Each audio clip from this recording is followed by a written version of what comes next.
Assalamu alaikum wa rahmatullahi wa barakatuh. Hello everyone, it's Zainab. Welcome back to my daily-ish reading of Hussein's Revolution, its causes and implications by Ayatollah Muhammad Mahdi Shamsuddin. Took a little break yesterday, sorry about that, but I'm back again today, alhamdulillah.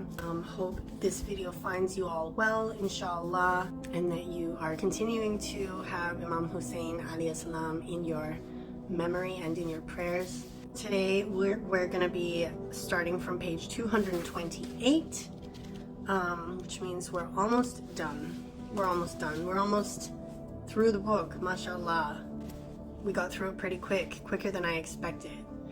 So if you remember when we left off last time I read to you, we were looking at the way that the people were starting to wake up and realize that Imam Hussain alayhi salam and his followers were the epic example of religious Islamic ethics, the way they upheld their religion and the way they treated other human beings, and the people started to realize that they've been lied to for so many years by the Umayyad dynasty, who had been telling them that it was them who were the perfect examples of piousness and Islamic religiousness.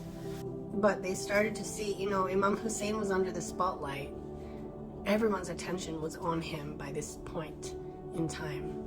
So really, they started to see who he really was, how he was, and they started thinking, wow, is this what Islam is supposed to be? We left off with this. Imam Hussain alayhi salam and his companions provided the most pure and vivid examples of Islamic ethics. They presented this not with their tongues, but they wrote it with their blood. Rather, they wrote it with their lives. And I shall continue from there, inshallah. In the name of Allah, most gracious, most merciful, all praise belongs to Him, and peace and blessings to Prophet Muhammad and his pure progeny.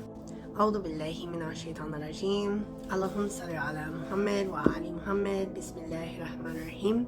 Men at the time were used to seeing their leaders, both tribal and religious, sell their conscience for wealth and material pleasures.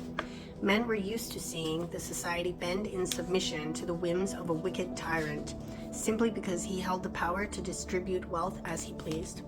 The religious and political leaders of the time bent to Yazid despite their knowledge of his wickedness and depravity. They bent to Ubaydillah ibn Ziyad despite their knowledge of his debased origin and his vile roots. Yazid ibn Muawiyah, the second caliph of the Umayyad dynasty, was known to be a drunkard and a deviant. His reign over the Muslim nation lasted only 3 years, highlighted by the murder of the holiest individuals and attack of the holiest sites of Islam. He attacked the Kaaba, he set it on fire. That's another thing that happened that he did. I think it was right at the beginning of his caliphate. The people bent to many more of such tyrants, as the tyrants held grandeur, wealth, and authority. Intimacy to the rulers and eminence in their court will directly grant influence in society, together with a luxurious and extravagant life. These leaders would do anything that would bring them closer to this fortune. They would betray their kin and conspire with the tyrants to suppress, humiliate, and deprive their community. They would betray their conscience, inventing any color of falsity that would prop up a throne. They would betray their faith, which commanded them to stand up to, not worship, the tyrant.